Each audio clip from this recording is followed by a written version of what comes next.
Welcome to Bible insights question answer session. എല്ലാ മാന്യ പ്രേക്ഷകർക്കും ക്രിസ്തുവേശുവിന്റെ ധന്യനാമത്തിൽ എന്റെ സ്നേഹവന്ദനം. I am doctor Gladys Mathews from Bangalore. വിശുദ്ധ വേദപുസ്തകം ശ്രദ്ധയോടെ വായിക്കുകയും പഠിക്കുകയും ചെയ്യുന്ന വ്യക്തികൾക്ക് സ്വാഭാവികമായും ഉണ്ടാകുന്ന ചോദ്യങ്ങൾക്കും സംശയങ്ങൾക്കും വേദപുസ്തക അടിസ്ഥാനത്തിൽ തന്നെ ഉത്തരം കണ്ടെത്തുക എന്നുള്ളതാണ് ഈ സെഷനിൽ കൂടി ഞങ്ങൾ ഉദ്ദേശിക്കുന്നത്.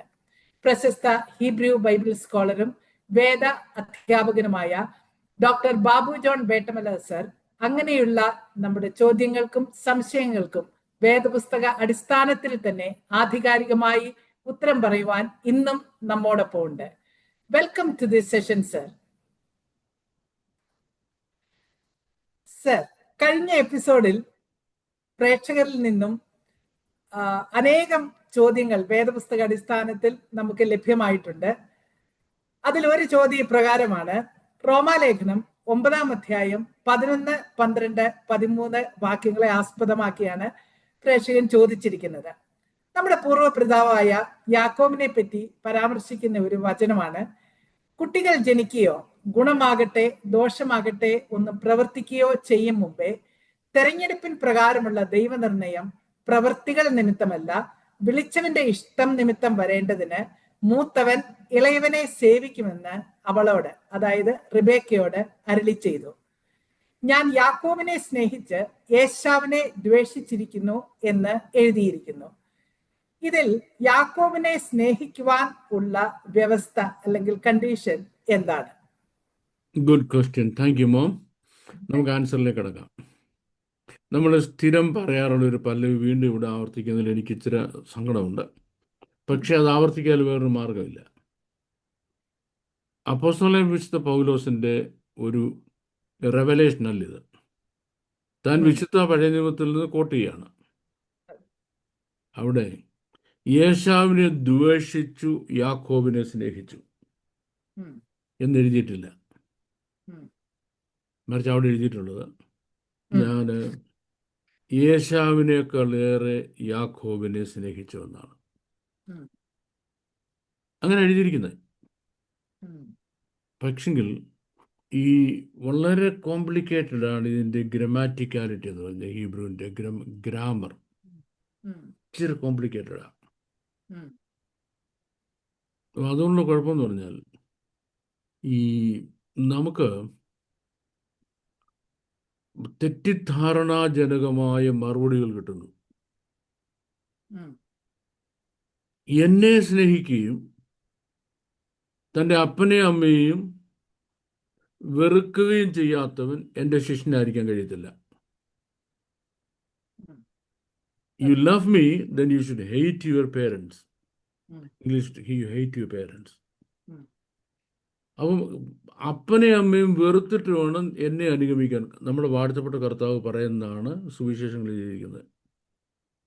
നടക്കുന്ന കാര്യമാണ്. നമ്മുടെ വാഴ്ത്തപ്പെട്ട കർത്താവ് തൻ്റെ ശിഷ്യന്മാരോട് പറയുക, അപ്പനെ അമ്മയും വെറുക്കണമെന്ന്. നടക്കുന്ന കാര്യമല്ല, നടക്കുന്ന കാര്യമേ അല്ല. അപ്പോൾ അവിടെ അപ്പനെയും അമ്മയേക്കാൾ ഉപരിയായി എന്നെ സ്നേഹിക്കാത്തവനെന്നാണ്. വെറുക്കാൻ പറഞ്ഞിട്ടേ ഇല്ല. ഞാൻ വർഷങ്ങൾക്ക് മുമ്പ് ഒരിക്കൽ ഹല്ലേലൂയ മാഗസിനകത്ത് വെറുപ്പിൻ്റെ സുവിശേഷമോ എന്നൊരു ആർട്ടിക്കിൾ എഴുതിയിട്ടുണ്ടായിരുന്നു. വെറുപ്പിൻ്റെ സുവിശേഷമോ. നമ്മൾക്ക് കർത്താവിനെ അറിയാൻ ഭാഗ്യം ലഭിച്ചു. നമ്മുടെ പേരൻസ് വേറൊരു ബാക്ക്ഗ്രൗണ്ടിലാണ്. നമ്മൾ ജനിച്ച അവിടുന്ന് നമുക്ക് കർത്താവിനെ അറിയാൻ ഭാഗ്യം ലഭിച്ചു. അതുകൊണ്ട് ആ ഭാഗ്യം ലഭിച്ചിട്ടില്ലാത്ത നമ്മുടെ പേരൻസിനെ വെറുക്കണം. എന്താ ഇടപാടാ? എത്രയോ ആളുകൾ പെന്തക്കോസ്ത് ചേർന്ന് കഴിഞ്ഞാൽ പിന്നെ യാക്കോബക്കാരോ മർത്തോമാക്കാരോ അല്ലെങ്കിൽ നോൺ ക്രിസ്ത്യൻസോ ആയ അവരുടെ പേരൻസിന് ചെലവിന് കൊടുക്കത്തില്ല. കഞ്ഞി കുടിക്കാനുള്ള പൈസ കൊടുക്കത്തില്ല. കാര്യം എന്താ? അവർ ജാതികളാണ്, അവർ മർത്തോമക്കാരാണ്, അവർ കത്തോലിക്കരാണ്. അവർക്ക് പൈസ കൊടുത്ത് അവരത് പള്ളിയിൽ കൊണ്ട് നേർച്ചയിടും. കൊടുക്കാൻ പാടില്ല. വചനത്തിൻ്റെ വ്യവസ്ഥ എന്താ? അവർ വെറുക്കാൻ. ഇങ്ങനൊരു പരിപാടിയേ ഇല്ല. ഞാൻ ഏശാവിനേക്കാൾ അധികം യാക്കോബിനെ സ്നേഹിച്ചു. അപ്പോൾ ചോദ്യമുണ്ട്, അത് എന്തുകൊണ്ടാണ്? ഉം. ദൈവം നമുക്ക് ഫ്രീഡം ഓഫ് ചോയ്സ് തന്നിട്ടുണ്ട്. ഉം. നമുക്ക് ഇഷ്ടമുള്ള തിരഞ്ഞെടുക്കാൻ. കോൺസിക്വൻസ് നമ്മൾ തന്നെ അനുഭവിക്കും, അത്രയേ ഉള്ളൂ. ഉം. ഇതുപോലെ ദൈവത്തിന് തൻ്റെ ഫ്രീഡം ഓഫ് സെലക്ഷൻ ഉണ്ട്. ഫ്രീഡം ഓഫ് സെലക്ഷൻ, അതിനെപ്പറ്റിയാണ് റോമാലേഖനത്തിൽ അവിടെ തന്നെ പറയുന്നുണ്ട്. ഉം. കുശവന് കളിമണ്ണിൽ നിന്ന് ഉം. ഒരു പാത്രം മാനകാര്യത്തിനും മറ്റൊന്ന് അപമാനകാര്യത്തിനും നിർമ്മിക്കാൻ കളിമണ്ണിന്മേൽ അധികാരമുണ്ട്. ഒരേ പിണ്ഡത്തിൽ നിന്ന് ഉം. ഒരു പാത്രം എന്ത് ചെയ്യും? കറിക്കലമായിട്ട് മാറ്റാൻ ഉപയോഗിക്കും. അതവിടെ നിന്ന് പൊള്ളുക. ഉം. അതേ പണ്ടത്തിൽ നിന്ന് വേറൊന്നും ഒരു ബ്യൂട്ടിഫുൾ ഫ്ലവർ വാസായി മാറ്റി. ഉം. അത് ആരുടെ അധികാരത്തിലാണ്? കുശവൻ്റെ കുശവന്റെ അധികാരം. കുശവൻ്റെ അധികാരമാണ്. ഇതുപോലെ സൃഷ്ടാവായ ദൈവത്തിൻ്റെ ചോയ്സാണ് താൻ ആരെ പ്രിഫർ ചെയ്യണം, ആരെ പ്രിഫർ ചെയ്യാന്ന്. ഉം. അത് തൻ്റെ സോവറിനിറ്റിയിൽപ്പെട്ട കാര്യമുണ്ട്, പരമാധികാരത്തിൽപ്പെട്ട കാര്യമുണ്ട്. ഉം. ചോദ്യം ചെയ്യാൻ ആർക്കും അനുവാദമില്ലാതെ ഉം. മെനഞ്ഞിരിക്കുന്നത് മെനഞ്ഞവനോട് നീ എന്നെ ഇങ്ങനെ മെനഞ്ഞതെന്ത് എന്ന് ചോദിക്കുമോ? ചോദിക്കാൻ പറ്റത്തില്ല.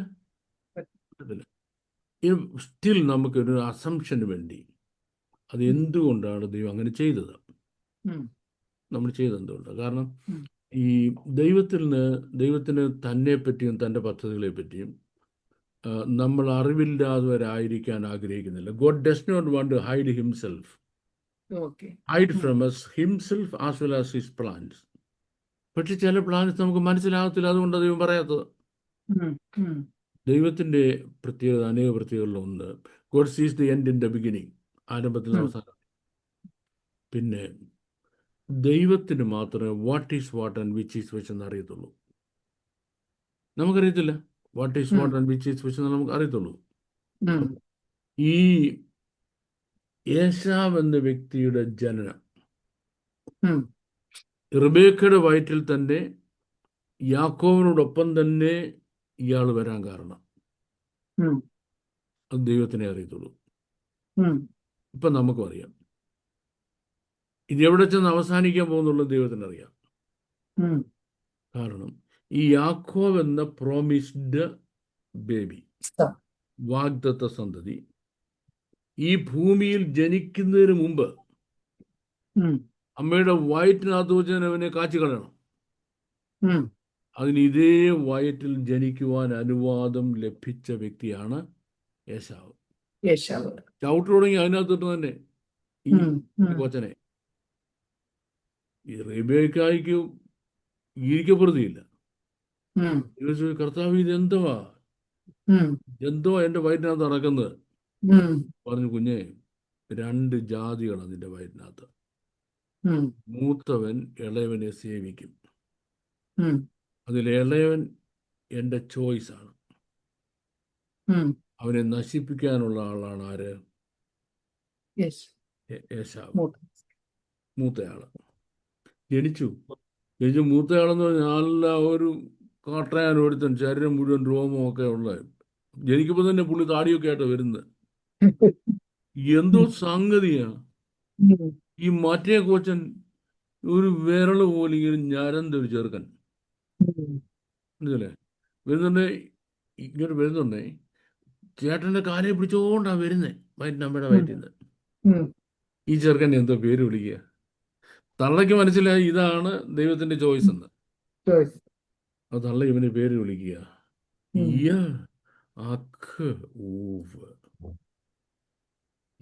ഇവൻ ഉം. അക്കു എന്ന് പറഞ്ഞാൽ കുതികാലെ പിടിച്ചിരിക്കുന്നതാണ്. Okay. ഉം. ഉം. ഇതാണ് നമ്മൾ ഈ ജയ്ക്കിബ് എന്നാക്കിയത് ഇംഗ്ലണ്ടിൽ. ജയ്ക്കിബ് എന്നിട്ട് ജയ്ക്കിബിന് അർത്ഥം എന്താ?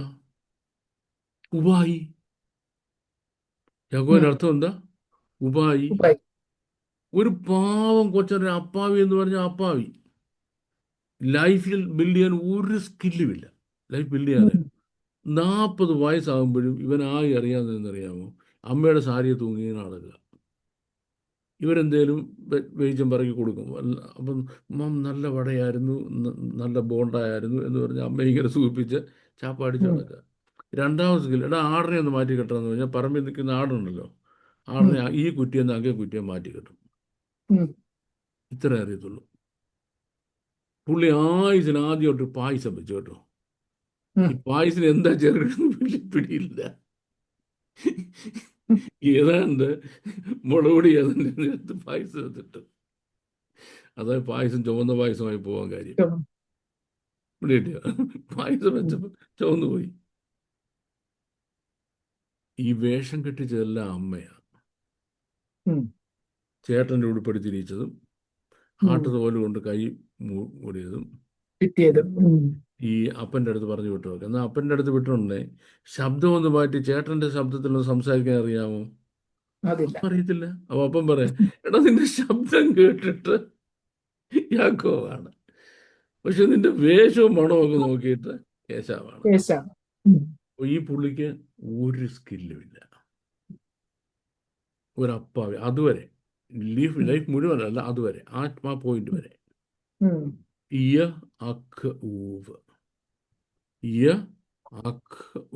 അതാ പേര്. അദ്ദേഹത്തിന്റെ പേരിന്റെ അർത്ഥത്തിൽ ഈ ഉപായി എന്നൊരു മീനിങ്ങേ ഇല്ല. നെവർ. അങ്ങനെ മീനിങ്ങേ തന്റെ ലൈഫിലില്ല. ഇത് വെസ്റ്റേൺ തിയോളജിക്കാരായിട്ട് മണ്ടയ്ക്ക് വച്ച് കെട്ടിയതാണ്. അദ്ദേഹത്തിന്റെ പേരല്ല ഇത്. അപ്പോൾ ദൈവം തന്നെ ചൂസ് ചെയ്യാൻ ദൈവത്തിൻ്റെതായ റീസൺസ് ഉണ്ട്. ആ റീസൺസ് ഇപ്പം നമുക്കറിയാം, നമ്മുടെ ബൈബിൾ ക്ലാസ്സിൽ അത് മുഴുവൻ പഠിപ്പിക്കുന്നുണ്ട്. പക്ഷെങ്കിൽ ഗോഡ് വൈ ഡിഡ് യു എന്ന് ചോദിക്കാൻ ദൈവത്തോട് പ്രത്യുത്തരം പറയുന്ന നീ ആർ? Who are you to ask question back to God? Ask back to God. ദൈവത്തോട് തിരിച്ചു, നീ ആരാ? Who are you in front of God? നമ്മൾ ഈ വേദവസ്തും പഠിക്കുകയും വായിക്കുകയും പഠിപ്പിക്കുകയും പ്രസംഗിക്കുകയും ഒക്കെ ചെയ്യുമ്പോൾ നമുക്കൊരു ബൗണ്ടറി ഉണ്ട്, പരിമിതിയുണ്ട്. ഇവിടെ വരെ പോകാം. ഏതുവരെ? ദൈവത്തിന്റെ സോവറിനിറ്റിയെ ക്വസ്റ്റ്യൻ ചെയ്യുന്ന കാര്യങ്ങളിൽ ഒന്ന് നമ്മൾ ചെയ്യരുത്, രണ്ട് ഭാവനയിൽ നിന്നും മറുപടി പറയുകയും ചെയ്യരുത്. ദൈവം എന്ത് ഉദ്ദേശിച്ചോ അത് ദൈവത്തിന്റെ ശ്രേഷ്ഠമായ ഉദ്ദേശം, അതുകൊണ്ട് ദൈവം അങ്ങനെ ചെയ്തു. അത് ചോദ്യം ചെയ്യാനും അതിൽ അഭിപ്രായം പറയാനും ഞാൻ ആളല്ല എന്ന് പറഞ്ഞ് മര്യാദയ്ക്ക് ഇരുന്നേക്കാമെങ്കിൽ രക്ഷപ്പെട്ടു. അപ്പം ആൻസർ കൺക്ലൂഡ് ചെയ്യുമ്പോൾ ഇത്രയേ ഉള്ളൂ, ഞാൻ ഏശാവിനേക്കാൾ അധികം യാക്കോബിനെ ഇഷ്ടപ്പെട്ടു. That's all. Okay, thank you very much, sir. Very convincing answer.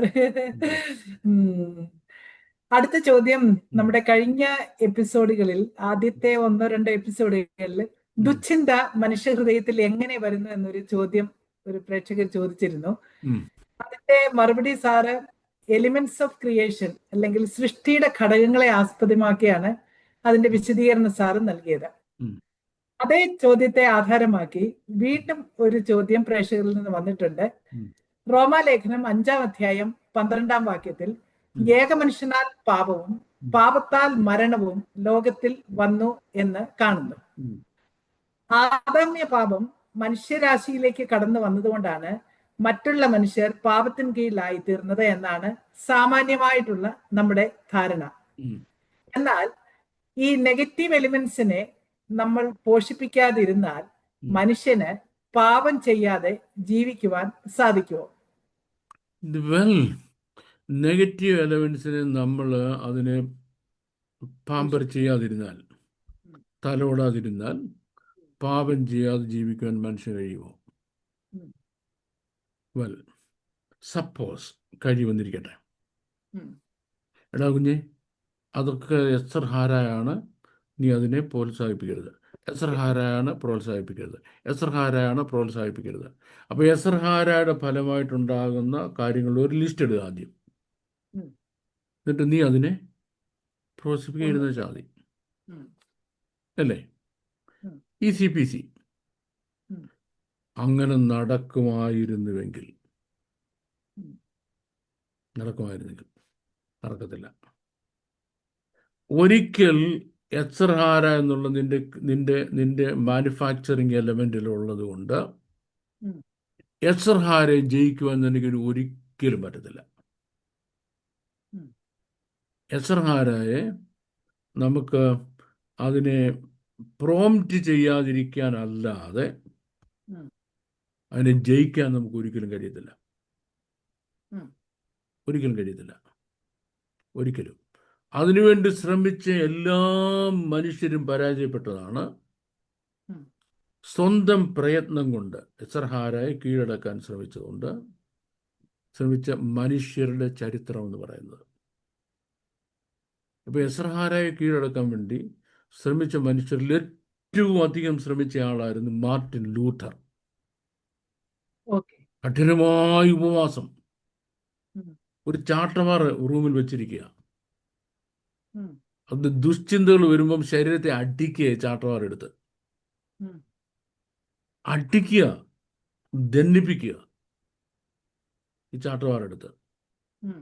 നമ്മൾ ഓരോ മതങ്ങൾ നോക്കിയാൽ ഉം. അത് മുഴുവൻ പഠിപ്പിക്കുന്നത് ഉം. ദുശ്ചിന്തകളെ ജയിക്കുന്നതിന് വേണ്ടി ശരീരത്തിന്റെ ആഗ്രഹങ്ങളെ നീ നശിപ്പിക്കുക. അതിൽ വ്യത്യസ്തമായി പഠിപ്പിച്ച ഒരാളേ ഉള്ളൂ കേട്ടോ. ഉം. ഞാൻ സാധാരണ ഈ പ്രസംഗിക്ക് പറഞ്ഞൊരു കഥയാണ്. ഉം. ഒരു ചൈനീസ് സ്റ്റോറിയിൽ ഒരു മനുഷ്യൻ സ്വപ്നം കാണുക.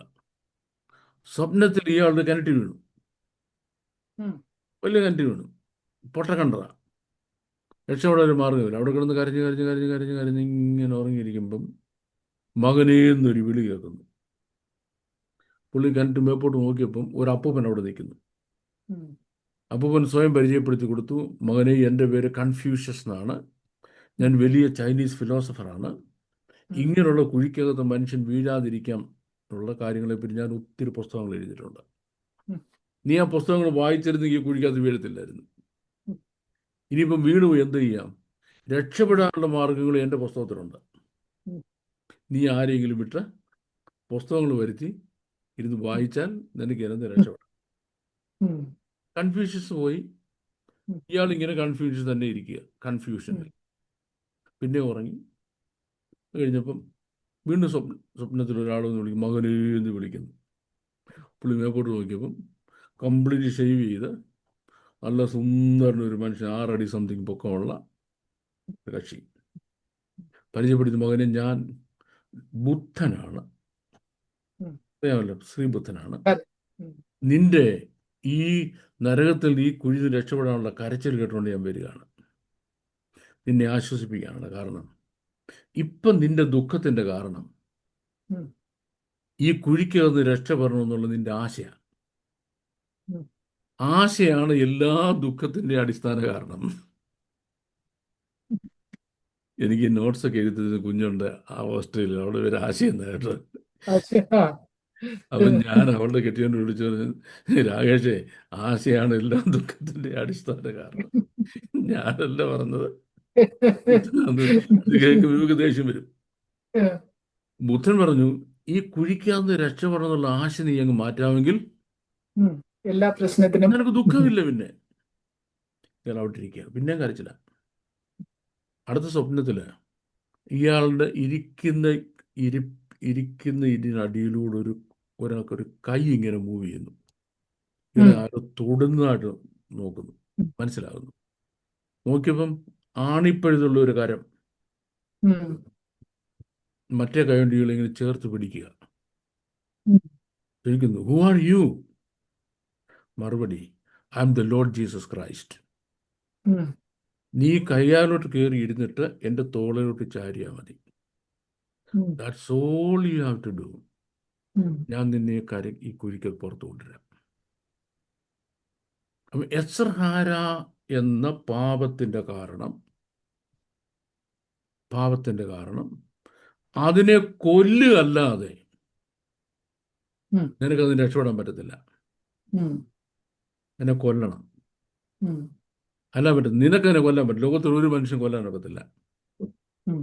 അതിനെ കൊല്ലുന്നതിന് വേണ്ടി തൃത്വത്തിൽ രണ്ടാമനായ ദൈവപുത്രൻ ഈ ഭൂമിയിൽ വന്ന് എസർഹാരയ്ക്ക് ഒരിക്കലും പ്രവർത്തിക്കാൻ അനുവാദം കൊടുക്കാത്ത തൻ്റെ ശരീരത്തിൽ മനുഷ്യരാശിയുടെ എസർഹാര ചുമന്നുകൊണ്ട് ക്രൂശിൽ കയറി പാപത്തിന് ജഡത്തിൽ ശിക്ഷ വിധിച്ചു. ആരുടെ ജഡത്തിൽ? തൻ്റെ ജഡത്തിൽ ശിക്ഷ വിധിച്ചു.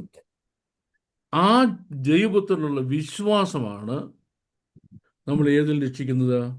യത്സർഹാര എന്നുളവാകുന്ന പാപത്തിൽ നിന്ന് നമ്മെ രക്ഷിക്കുക. മുമ്പേ പറഞ്ഞല്ലോ, ഈ പാമ്പിന്റെ വായിൽ നിന്ന് തവളയ്ക്ക് പുറത്തെടുക്കുക. അതിനകത്ത് വെച്ച ട്രീറ്റ്മെന്റ് അല്ല. ലോകത്തിൽ മനുഷ്യൻ എന്തെല്ലാം ചെയ്താലും അവൻ യത്സർഹാരയുടെ ക്ലച്ചസിൽ നിന്ന് വിടുതൽ പ്രാപിക്കാൻ പറ്റത്തില്ല. പൗലോസ്, അയ്യോ ഞാൻ അരിഷ്ട മനുഷ്യൻ, ഈ പാപമയമായ ഞാൻ ശരീരം ഇച്ഛിക്കാത്ത പാപമാണ് ഞാൻ ചെയ്യുന്നത്, ഞാൻ ഇച്ഛിക്കുന്ന നന്മ ചെയ്യുന്നില്ല, ഇച്ഛിക്കാത്ത പാപം ഞാൻ ചെയ്തേ ഉള്ളൂ. അതിൻ്റെ അർത്ഥം എൻ്റെ ഇച്ഛയ്ക്ക് വഴങ്ങാത്ത വേറൊരു സിസ്റ്റം എൻ്റെ ശരീരത്തിനകത്തുണ്ട്. എൻ്റെ ഇഷ്ടത്തിന് വഴങ്ങാത്ത വേറൊരു സിസ്റ്റം എൻ്റെ ശരീരത്തിലുണ്ട്. എന്താണ്? പാപം. അടുത്ത ചോദ്യം, പാപത്തിന് അധീനമായി ഈ ശരീരത്തിൽ നിന്ന് എന്നെ ആർ വിടുവിക്കും? എന്നിട്ട് മറുപടി പറയുന്നുണ്ട്, നമ്മുടെ കർത്താവായ യേശു ക്രിസ്തു മുഖാന്തരം നമുക്ക് ജയം തന്ന ദൈവത്തിന് സ്തോത്രം. അപ്പോൾ സ്വന്തം പരിശ്രമം കൊണ്ട് യത്സർഹാരയെ പരിപോഷിപ്പിക്കാതെ നിന്ന് നീതിമാനാകുമെന്ന് വിചാരിക്കുന്ന എല്ലാവരും മണ്ടന്മാരാ. ബുദ്ധിമാനാരാ? ദൈവത്തെ അന്വേഷിക്കുന്ന ബുദ്ധിമാൻ. ദൈവത്തെ അന്വേഷിക്കുന്ന ബുദ്ധിമാൻ എന്ന് പറഞ്ഞാൽ ജയമുണ്ട് എവിടെ? യേശു ക്രിസ്തു ക്രൂശിൽ ചൊരിഞ്ഞ രക്തത്തിലും ആ ക്രൂശ് മരണത്തിലുള്ള വിശ്വാസത്തിലും. യത്സർഹാരയുടെ ഫലമായിട്ട് പാപം നമ്മുടെ ജീവിതത്തിൽ ഉളവാകുമ്പോൾ നമുക്ക് ജയം എവിടെ ഉണ്ട്? കർത്താവായ യേശു ക്രിസ്തു മുഖാന്തരം നമുക്ക് ജയം തന്ന ദൈവത്തിന് സ്തോത്രം.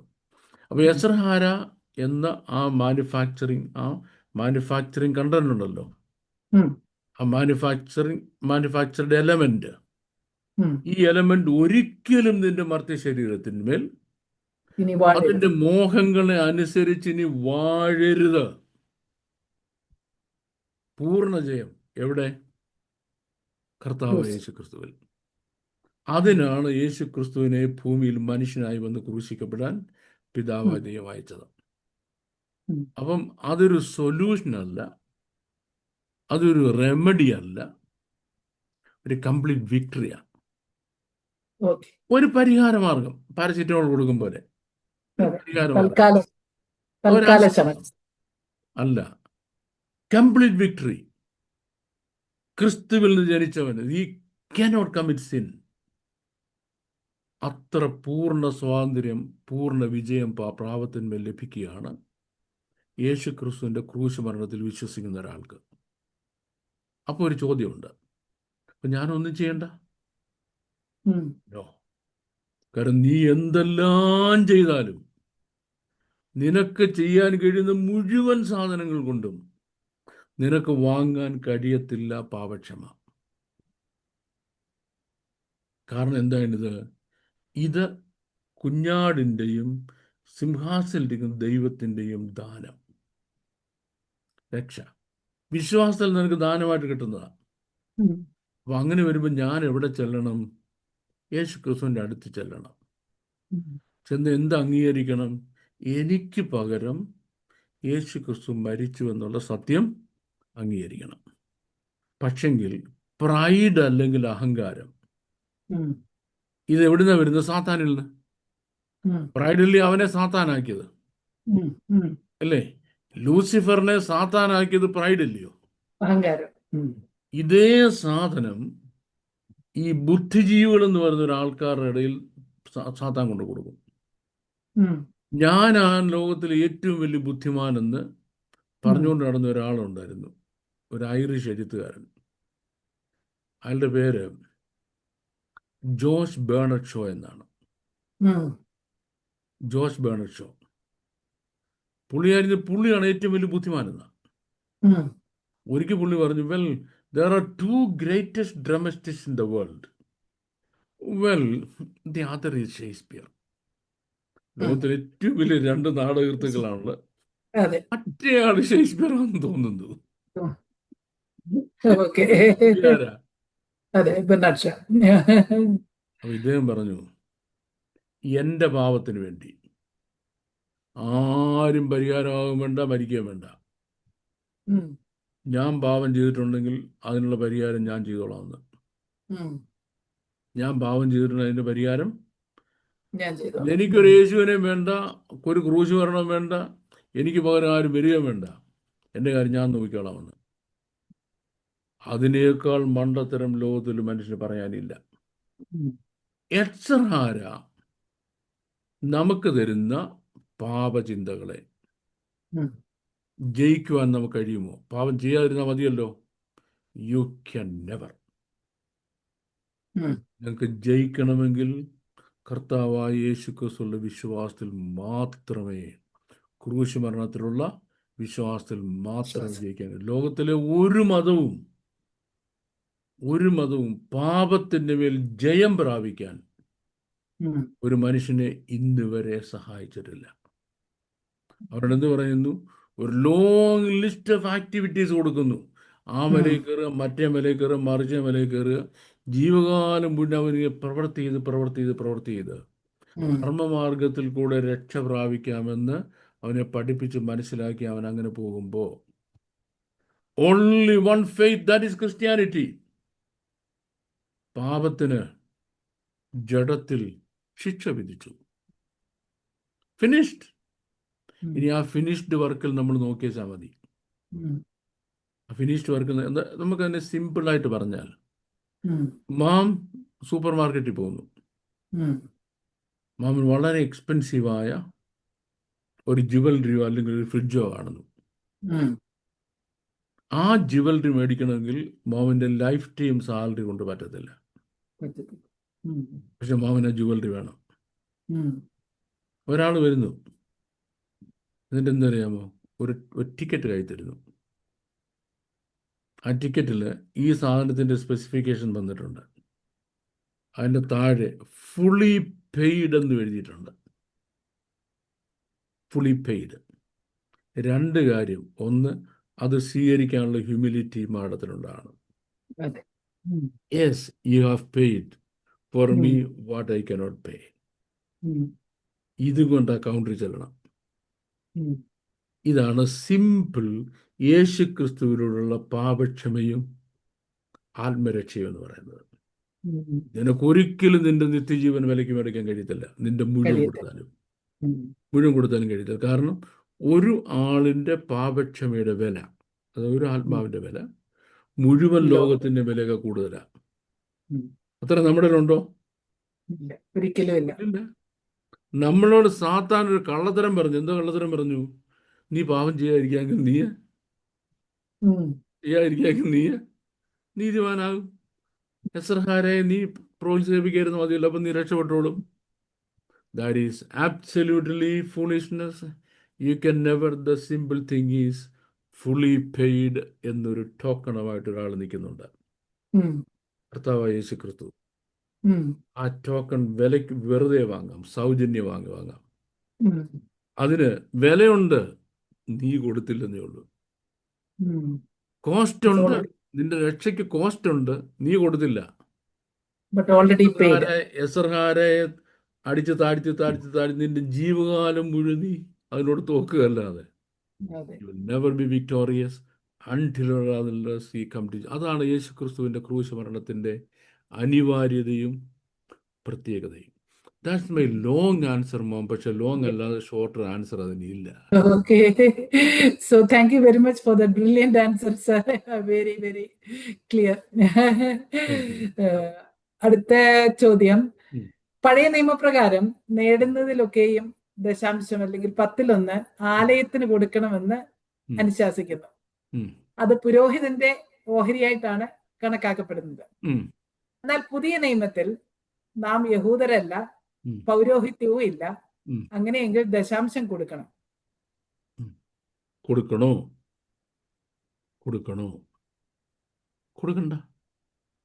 ഉം. അതൊരു നീ എടുത്തോ. എടുത്തോന്നേ. നമ്മൾ ഒരു കാര്യം മനസ്സിലാക്കണം, നമ്മൾ ആരും ദശാംശം കൊടുക്കുന്നില്ല. പഴയ നിയമത്തിന്റെ പ്രമാണം ദശാംശം കൊടുക്കാനാണ്. ഉം. പുതിയ നിയമത്തിന്റെ പ്രമാണം ദശാംശം കൊടുക്കാനല്ല. കേട്ടോണേ, ഉം. അവിടെ കൊടുത്തില്ലെങ്കിൽ സിറ്റിസൺഷിപ്പ് ക്യാൻസൽ ചെയ്യും. ഉം. ഇസ്രായേൽ പൗരതയോട് നിനക്ക് സംബന്ധമില്ല. ഉം. അങ്ങോട്ട് കയറാൻ ഒക്കത്തില്ല. ഉം. രക്ഷ നഷ്ടപ്പെടും. ഉം. പുറത്തായി. നിന്റെ കയ്യിൽ ഉണ്ടോ ഇല്ലെന്ന് അറിയണ്ട. ഇത് കൊടുത്തു കഴിഞ്ഞാൽ ബാക്കി നിനക്ക് തികയുമെന്നുള്ളത് അറിയണ്ട. ഉം. മര്യാദ കൊണ്ട് കൊടുത്തോണം. ഉം. അവിടെ നമ്മൾ ദശാംശം കൊടുക്കുന്നു. പുതിയ നിയമത്തിൽ നിനക്ക് 100 രൂപ കിട്ടി. ഈ 100 ആരുടെയാ? ദൈവത്തിന്റെ ദൈവമല്ലോ നിനക്ക് സമ്പത്തുണ്ടാക്കുവാൻ ശക്തി തന്നു. ബലം. 100 ദൈവത്തിൻ്റെയാ. നിനക്ക് എത്ര എടുക്കാം? 90 നിനക്കെടുക്കാം. മനസ്സിലായോ? നീ ദശാംശം കൊടുക്കുകയല്ല, നീ 10% കൊടുക്കുകയല്ല, 90% നീ ഇങ്ങ് എടുക്കുക. ഏറ്റുവാങ്ങ. Everything belongs to God. ദൈവത്തിന്റെ 100%-ൽ നീ എത്ര എടുത്തു? നീ 90% എടുത്തു. എന്നിട്ട് നിനക്ക് മതിയാകുന്നില്ലല്ലോ. ബാക്കിയോടെ നിനക്കിങ്ങ് എടുക്കണം. ഈ മൈൻഡ് സെറ്റ് മാറിയില്ലെങ്കിൽ നീ കൊടുക്കുന്നുണ്ട് യാതൊരു ഗുണമില്ല. കാരണം പുതിയതിന്റെ പ്രമാണം സന്തോഷത്തോട് കൊടുക്കുക എന്നാണ്. ഒന്ന്, സന്തോഷത്തോട് കൊടുക്കുക. രണ്ടാമത്, നമ്മൾ കഴിഞ്ഞൊരു പ്രാവശ്യം പറഞ്ഞ പോലെ, ഇത് പരീശന്മാരുടെയും ശാസ്ത്രിമാരുടെയും നീതിയെ അപ്പോൾ അവർ ദശാംശം കൊടുത്തു, നമ്മൾ ഇച്ചിരി കൂടുതൽ കൊടുക്കണം. ഇനി ചോദ്യത്തില് പുതിയ നിയമത്തിൽ പുരോഹിതനില്ല, ആലയവുമില്ല. പിന്നെ ആർക്കാ കൊടുക്കുന്നത്? വലിയ പ്രോബ്ലമാണ്. നിന്നോട് ആരാ പുരോഹിതനില്ലെന്ന് പറഞ്ഞത്? അന്ധകാരത്തിൽ നിന്ന് അത്ഭുത പ്രകാശത്തിലേക്ക് വിളിച്ചവന്റെ സൽഗുണങ്ങളെ പോഷിക്കുവാൻ തിരഞ്ഞെടുക്കപ്പെട്ട ഒരു ജാതിയും രാജകീയ പുരോഹിത വർഗം. അത് ശരി. അപ്പൊ പിന്നെ പുരോഹിതനില്ലെന്ന് പറഞ്ഞു ഇവിടുന്ന് വന്നേ? രാജീയ പുരോഹിത വർഗത്തിൽ പറയാണെന്ത്? കടലിലെവിടെ വെള്ളമെന്ന് ചോദിച്ചുകൊണ്ടിരിക്കും. കടലിലെവിടെ വെള്ളം ചോദിച്ചുകൊണ്ടിരിക്കും. രാജീയ പുരോഹിത വർഗത്തിൽപ്പെട്ടവൻ ചോദിക്കുക, പുതിയ പുരോഹിതനില്ലല്ലോ എന്ന്. രണ്ടാമത്തെ കാര്യം, പുതിയ നിയമത്തിൽ ആലയമില്ലെന്ന് ആരാ പറഞ്ഞത്? പഴയ നിയമത്തിൽ ഒരാലയമേ ഉള്ളായിരുന്നു, ഒറ്റ ആലയം, യെരുശലേം ദേവാലയം. പുതിയ നിയമത്തിൽ അതിന് കറസ്പോണ്ടിങ് ആയ 3 ആലയങ്ങളുണ്ട്. 3 ആലയങ്ങളുണ്ട്. ആലയം നമ്പർ 1, നീ ദൈവത്തിന്റെ മന്ദിരമെന്നും ദൈവത്തിന്റെ പരിശുദ്ധാത്മാവ് നിന്നിൽ വസിക്കുന്നു എന്നും നീ അറിയുന്ന ഇല്ലയോ? ആലയം നമ്പർ 1 നീ. 2, നീ പോകുന്ന ലോക്കൽ കോൺഗ്രിഗേഷൻ. അതിന് പഴയ നിയമം നിഴലായിരുന്നെങ്കിൽ പുതിയ നിയമത്തിൽ അത് തുല്യമായ ആരാധനാക്രമങ്ങളുണ്ട്. ചെയ്യുന്നതിന് വേണ്ടി അഭിഷക്തന്മാരായ ശുശ്രൂഷന്മാരുണ്ട്. കേട്ടല്ലോ? അവര് ആത്മീയമായി നിനക്ക് വിതച്ചിട്ട് ഭൗതികമായി നിന്നിൽ നിന്ന് കൊയ്യുന്നു. മെതിക്കുന്ന കാളയ്ക്ക് മുഖപ്പട്ട കെട്ടരുത്. ദൈവം കേവലം കാളയ്ക്ക് വേണ്ടിയോ സംസാരിച്ചത്? മനസ്സിലായോ? കാളയ്ക്ക് വേണ്ടിയോ സംസാരിച്ചത്. അപ്പം നിങ്ങളോട് ദൈവവചനം പ്രസംഗിച്ച് നിങ്ങളെ നയിക്കുകയും ആരാധന ലീഡ് ചെയ്യുന്നവർ എങ്ങനെ ജീവിക്കണം? അവർ ആട്ടിൻകൂട്ടത്തെ മേയിക്കുന്നവരായതുകൊണ്ട് കൂട്ടത്തിന്റെ പാല് കൊണ്ട് അപ്പോൾ ഇപ്പൊ കൂട്ടത്തിൻ്റെ ജീവിക്കണം. ഭാരം മനസ്സിലാക്കണം. ഉം. കൂട്ടത്തിൻ്റെ ആകെ വരുമാനം 100. ഉം. എത്ര ഇവർ കൊടുക്കുന്നുള്ളൂ? 10. ഉം. 90 ആരെടുത്തു? അവരെടുത്തു. ഉം. എനിക്ക് കിട്ടും 100-ൽ 90 ഞാനിങ്ങെടുത്തു. ഉം. എന്നെ ആത്മീയമായി നയിച്ച് ഇറ്റേണിറ്റിയിൽ എത്തേണ്ട ആൾക്കാരുണ്ടല്ലോ, അവർക്ക് എത്ര കൊടുത്തു? 10 കൊടുത്തുള്ളൂ. What the point? Yes. അപ്പോൾ നമ്മൾ ഈ അവരുടെ വേല നിമിത്തം ഏറ്റവും ബഹുമാനമായിട്ട് അവരെ കരുതേണ്ടതാണ്. ഉം. അപ്പോഴും നമ്മൾ എത്ര കൊടുക്കാൻ പറഞ്ഞിട്ടുള്ളൂ? ഈ 10. ഇനി പ്രമാണമുണ്ടോ? പ്രമാണം. ഒരു കാര്യം ഞാൻ പറയാം. ഉം. ഒരിക്കൽ ബാല്യകാലത്ത് പറഞ്ഞൊരു കാര്യം ഉം. വയസ്സാകുന്നവരെയും പറഞ്ഞുകൊണ്ടിരിക്കണ്ട. ഉം. അതായത് കുഞ്ഞിലെ മോനോട് മോനെ ബ്രഷ് യുവർ ടീത്ത് പറയുമല്ലേ. 10 വയസ്സാകുമ്പോൾ പറയുന്നില്ല. അതിൻ്റെ അർത്ഥം എന്താ? ആ, He's അത് already 10 വയസ്സുള്ളപ്പോൾ ചെയ്യേണ്ടതായിരുന്നു, 16 വയസ്സായോണ്ട്. അങ്ങനെയാണോ അതിൻ്റെ അർത്ഥം? കുഞ്ഞെ ഓൾറെഡി അത് ഓൾഡ് ടെസ്റ്റ്മെന്റ് പറഞ്ഞില്ലയോ? ആ, അല്ലേ? അതെ. ഇനി ദശാംശം കൊടുക്കുന്നു, ആ ദുഷ്ടനെ നിങ്ങളുടെ ഇടയിൽ നീക്കിക്കളവീൻ, അത് പഴയ നിയമത്തിന് പ്രമാണമാണ് എന്ന് പുതിയ നിയമത്തിൽ എവിടെയെങ്കിലും എഴുതിയിട്ടുണ്ടോ? ഉം. ഉണ്ടോ? ഉം. ഇനിമേൽ നിങ്ങൾ അതിൽ നിന്ന് സ്വാതന്ത്ര്യം പ്രാപിച്ചുകൊണ്ട് ഒറ്റ പൈസ ഉം. ദശാംശം എന്ന് പറഞ്ഞ് കൊടുത്തേക്കരുത് എന്ന് പുതിയ നിയമത്തിൽ എവിടെയെങ്കിലും പറഞ്ഞിട്ടുണ്ടോ? ഇല്ല. പിന്നെ പഴയ നിയമത്തെ എസ്റ്റാബ്ലിഷ് ചെയ്ത നമ്മുടെ വാഴ്ത്തപ്പെട്ട കർത്താവ് ദശാംശത്തിന്റെ പ്രമാണം എസ്റ്റാബ്ലിഷ് ചെയ്തു. Yes. ദശാംശം അല്ലാതെ കൂടുതൽ കൊടുക്കാൻ എസ്റ്റാബ്ലിഷ് ചെയ്തു. കൊടുക്കാം. പക്ഷേ നീ കൊടുത്താനുള്ള കുഴപ്പം, നീ വചനപ്രകാരം നിന്നു. ഉം. വചനപ്രകാരം നിന്നു, ഒരു കാര്യമെങ്കിലും അനുസരിച്ചു. ഉം. ആ ഒരു കാര്യത്തിലെങ്കിലും നിന്നെ വീഴ്ത്തണമെന്ന് സാത്താൻ ആഗ്രഹമാണ്. ഉം. കൊടുക്കരുത്. ഉം. കൊടുത്താൽ എവിടെയാ പോകുന്നത്? ദൈവനാമത്തിന് മഹത്വത്തിന് വേണ്ടി. ഉം. ഇനി അടുത്ത് വാങ്ങിക്കുന്നതിന്റെ പ്രമാണം പറയാം. കൊടുക്കുന്ന പ്രമാണം പറഞ്ഞല്ലോ, കൊടുക്കാം. ഉം. വാങ്ങിക്കുന്ന പ്രമാണം പറയാം. വാങ്ങിക്കുന്ന പ്രമാണം ഇത്രയേ ഉള്ളൂ, അതുകൊണ്ട് നമുക്ക് ഉപജീവനം കഴിക്കാം. ഉം. 2, നെസസിറ്റി ഫാമിലി മെയിൻ്റനൻസ് നടത്താം. ഉം. തനിക്കുള്ളതിനും സ്വന്തം കുടുംബത്തിനും വേണ്ടി കരുതാത്തവൻ ഉം. വിശ്വാസം വിട്ടുകളഞ്ഞ പാപിയേക്കാൾ അധമനാണ്. ഉം. ഞാനൊരു പാസ്റ്ററാണ്. ഉം. എൻ്റെ ഭാര്യയെ നല്ലോണം നോക്കണം, എൻ്റെ കുഞ്ഞുങ്ങളെ അന്വേഷിക്കണം, അവർക്ക് മെഡിസിൻ, ഫുഡ്, എഡ്യൂക്കേഷൻ, അക്കോമഡേഷൻ, ഉം. അതിനു വേണ്ടിയുള്ള എനിക്ക് ഇതിനകത്ത് ചെയ്യാനുള്ള പെർമിഷനുണ്ട്. ഉം. പക്ഷെ എനിക്ക് എന്തിനുള്ള പെർമിഷൻ ഇല്ല? അത് കൂട്ടിവെച്ച ധനം സമ്പാദിക്കാനുള്ള പെർമിഷൻ എനിക്കില്ല. ഉം. ബാക്കി എങ്ങോട്ടാണ് പോകേണ്ടത്? അനാഥരെയും വിധവമാരെയും അവരുടെ സങ്കടങ്ങളിൽ ചെന്ന് കാണണം. കുഞ്ഞുങ്ങൾക്ക് പിന്നെ ക്ലാസ് കൊടുക്കുകയാണ്, പിന്നെ സ്കൂൾ കൊടുക്കുമ്പം ധനസഹായം ആവശ്യമുള്ളവർ അപേക്ഷ അയക്കുക ചർച്ചിലോട്ട്. അങ്ങനെയാണോ വചനം പറഞ്ഞത്? അവൻ അപേക്ഷിക്കൊണ്ട് ഇങ്ങോട്ട് വരാനാണെന്ന് വചനം പറഞ്ഞത്? അവിടെ എന്തോ ചെയ്യാനാ? നമ്മുടെ അവിടെ അനാഥരെയും വിധവമാരുടെയും അവരുടെ സങ്കടങ്ങളിൽ ചെന്ന് കാണുക, എന്ന് കാണണം.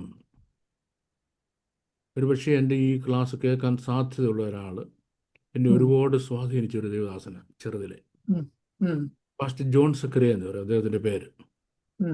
അദ്ദേഹം കുമ്പനാടിനടുത്ത ഒരു സ്ഥലത്ത് ഇപ്പം റിട്ടയറൊക്കെ ആയിട്ട് ഇരിക്കും. ഇപ്പം പാസ്റ്റർ ശുശ്രൂഷ ഇല്ലെന്ന് എനിക്കറിയാം. ഞങ്ങളുടെ ചേർച്ചിലിരിക്കും. അദ്ദേഹത്തിന് നല്ല വരുമാനമുണ്ട്. ചേർച്ച് അപ്പോഴത്തേക്ക് റിച്ചായി. അമേരിക്കക്കാരൊക്കെ ഒത്തിരി, ഗൾഫുകാരുണ്ട്, നല്ല വരുമാനമുണ്ട്. ഈ നല്ല വരുമാനമൊക്കെ എവിടെ പോയെന്നറിയാമോ? ഓരോ വീട്ടിലും ചെന്ന്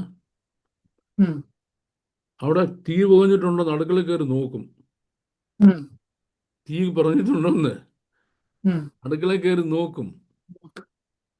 അല്ലാതെ കിട്ടിയ മുഴുവൻ എന്തോ ചെയ്തില്ല, സമ്പാദിച്ചില്ല. എനിക്കും ഭാര്യയ്ക്കും മക്കൾക്കെന്ന് പറഞ്ഞ് അങ്ങ് കൂട്ടി വെച്ചില്ല. അങ്ങനെയുള്ള ധാരാളം ഭക്തന്മാർ ഉണ്ട്. നമുക്കുണ്ടായിട്ടുണ്ട് പെന്തക്കോസ്ത് പ്രസ്ഥാനത്തിൽ. പക്ഷെ അവരാരും ഇത് പറഞ്ഞുകൊണ്ട് നടക്കുന്നില്ല.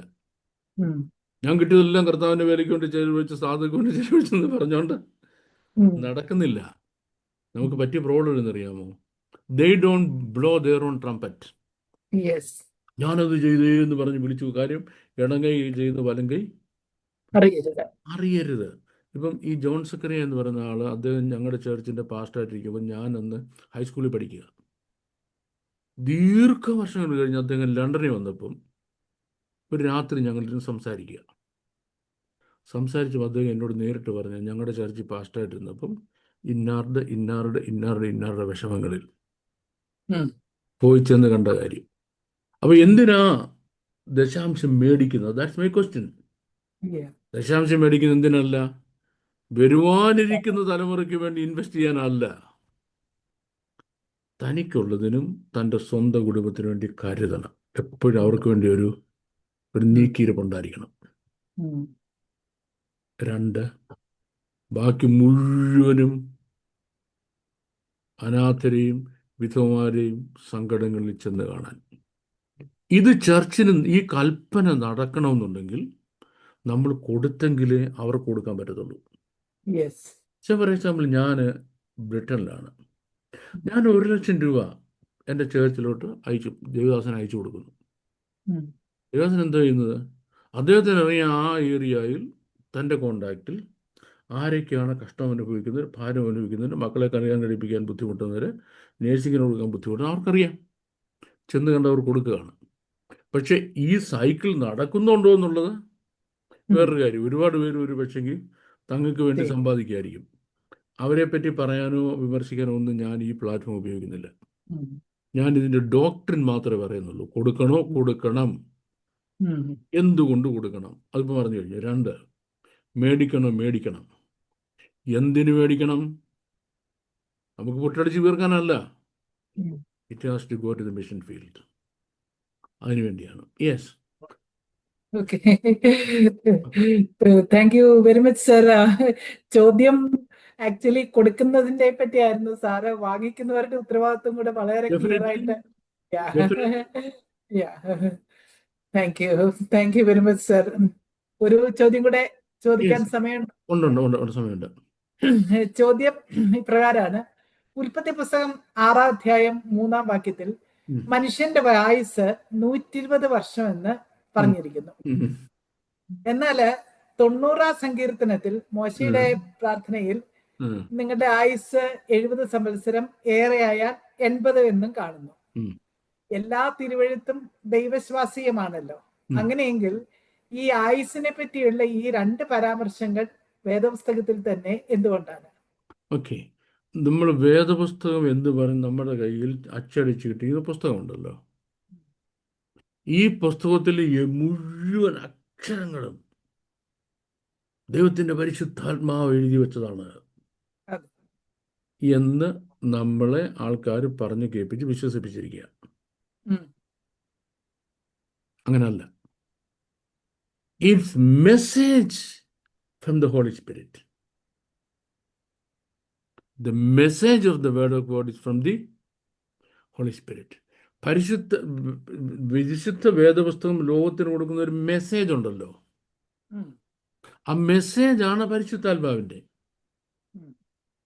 ഇതിൽ സംസാരിച്ചിരുന്ന ആളുകൾ ഞാൻ പറയാം.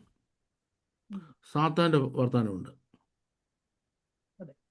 സാത്താൻ പറഞ്ഞ കാര്യങ്ങളില്ല അതിനകത്ത്. അത് ദൈവവചനമാണോ? മൂഢൻ പറഞ്ഞതുകൊണ്ട് ദൈവമില്ലെന്ന്. മൂഢൻ 2 പ്രാവശ്യം. അപ്പം വേദപുസ്തകത്തിൽ നിന്ന് ദൈവമില്ലെന്ന് 2 പ്രാവശ്യം പറഞ്ഞിട്ടുണ്ടല്ലോ. ദൈവവചനമാണോ അത്? അത് ദൈവവചനമല്ല. ഒരുത്തിന് 2 ഭാര്യമാരുണ്ട്. ഭാര്യമാർ 2 വിളിച്ചിട്ട്, എടി, എൻ്റെ മുറിവിന് പകരം ഒരു പുരുഷനെയും എൻ്റെ പരിക്കിന് പകരം ഒരു മനുഷ്യപുത്രനെ ഞാൻ കൊല്ലും, മനുഷ്യനെ ഞാൻ കൊല്ലും. ആ ശരി, അപ്പം നിന്നെ ആരെങ്കിലും മുറിച്ചാൽ അവനെ കൊല്ലാൻ വചനത്തിൽ എഴുതിയിരിക്കുന്നു. ദൈവത്തിൻ്റെ ദൂതാണോ അത്? മെസ്സേജ് ആണോ അത്? ആണോ? ഒരുത്തനെ കോടതി കൊണ്ട് ചോദിച്ചു, നീ എന്തിനാണ് അവനെ കൊന്നത്? അത് ഞാൻ ക്രിസ്ത്യാനിയാണ്, ഞങ്ങളുടെ ബൈബിളിൽ എൻ്റെ മുറിവിന് വരെ ഒരു പുരുഷനെ കൊല്ലാമെന്ന് എഴുതിയിട്ടുണ്ട്, അതുകൊണ്ട് കൊന്നത്. അത് പരിശുദ്ധാത്മാവിൻ്റെ മെസ്സേജാണ്. അതിന് ഈ വചനകത്ത് ദൈവം പറഞ്ഞ വാക്കുകളുണ്ട്, സാത്താൻ പറഞ്ഞ വാക്കുകളുണ്ട്, മൂഢൻ പറഞ്ഞ വാക്കുകളുണ്ട്, ഇനി ദൈവനിഷേധിയ ആളുകൾ പറഞ്ഞ വാക്കുകളുണ്ട്, ഇവകളല്ലാത്തൊരു പറഞ്ഞ വാക്കുകളുണ്ട്. ഒരു മനുഷ്യൻ തൻ്റെ ഡെസ്പറേറ്റ് സിറ്റുവേഷനിൽ പറഞ്ഞ വാക്കുകളുണ്ട്, നിരാശയിൽ പറഞ്ഞ വാക്കുകളുണ്ട്. ഇപ്പം ജലപ്രളയത്തിന് ശേഷം മനുഷ്യന് ഒരു ആവറേജ് ഏജ് ഫിക്സ് ചെയ്തു ദൈവം. Up to this he can go, upper end 120 എന്ന് ദൈവം ഫിക്സ് ചെയ്തു.